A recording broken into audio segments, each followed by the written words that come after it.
सन 2017 में उत्तर प्रदेश में प्रचंड बहुमत से भाजपा की सरकार बनी। योगी जी की मुख्यमंत्री के रूप में ताजपोशी हुई। मुख्यमंत्री बनने के पश्चात एक आदेश जारी हुआ कि गौवंश को काटने वाले बूचड़खाने बंद किए जाएंगे, गांव-गांव में गौशालाएं खोली जाएंगी। कुछ दिन बाद आदेश का पालन होना शुरू हो गया। चुन चुन कर बूचड़खानों को सील कर दिया गया। कार्रवाई हुई। गांव-गांव गौशाला खोलकर गौवंश को उचित भोजन, पानी एवं रहने की व्यवस्था के लिए ब्लूप्रिंट तैयार किया गया। आदेश जारी हुआ। सरकार के द्वारा गौ माता के लिए करोड़ों रुपए की धनराशि भी खर्च की गई। ग्राम पंचायतों में गौशालाएं बनाई गई। गौ माता को लगा कि अब हमारे दिन अच्छे आ गए, अब हम अपनी संपूर्ण आयु को जी सकेंगे, उचित भोजन व्यवस्था होगी। लेकिन कुछ समय बीत जाने के बाद प्रशासन सुस्त हुआ तो जिम्मेदार गहरी नींद सो गए। वहीं भ्रष्टाचारियों ने गौ माता के लिए आने वाली राहत को डकारने का सिस्टम बना लिया। फिर क्या था, गौ माता एक बार फिर से सड़क पर आ गई और आंकड़े कागज पर दिखाई देने लगे। जिम्मेदार लोगों से जब पूछा गया तो उनका कहना था कि गौवंश ज्यादा है और गौशालाओं में जगह कम। सन 2022 में एक बार पुनः प्रचंड बहुमत से भाजपा की सरकार बनी। योगी जी महाराज की ताजपोशी बड़ी धूमधाम से हुई।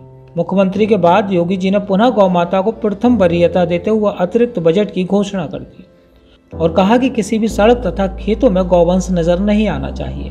उनके लिए खाने पीने एवं रहने की पर्याप्त व्यवस्था कर गौशालाओं में रखने के निर्देश जारी हुए।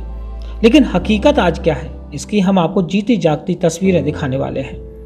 दरअसल यह तस्वीरें जिला झांसी की तहसील गरौठा की हैं, जहां दिन रात सड़क पर एवं सरकारी कार्यालयों पर गौवंश भटकते हुए आपको दिखेंगे। इन तस्वीरों को देखने के बाद कल्पना कीजिए कि गौ माता अपनी शिकायत लेकर कोतवाली, पुलिस क्षेत्राधिकारी, उप जिलाधिकारी कार्यालय, न्यायिक मजिस्ट्रेट कार्यालय के आसपास भटकती नजर आती हैं, फिर भी उन्हें कोई सहारा नहीं मिलता। यह बेजुबान ना तो बोल सकते हैं, ना ही इंसान की तरह लिखे शिकायती पत्र अधिकारियों या शासन के लोगों को दे सकते हैं। लेकिन क्या इनकी उपस्थिति शासन प्रशासन के लोगों को नजर नहीं आती? कहने को तो गरौठा आदर्श नगर पंचायत है और यहाँ पर गौशाला के लिए सरकार द्वारा पर्याप्त धनराशि सरकार के माध्यम से भेजी जाती है, लेकिन जिम्मेदार अधिकारी या कर्मचारी अपनी जिम्मेदारी नहीं निभाते। आखिर इनका जिम्मेदार कौन है और कब तक गौ माता की दुर्दशा होती रहेगी? भ्रष्टाचारियों पर कब कार्रवाई होगी? यह एक बड़ा सवाल बनता है।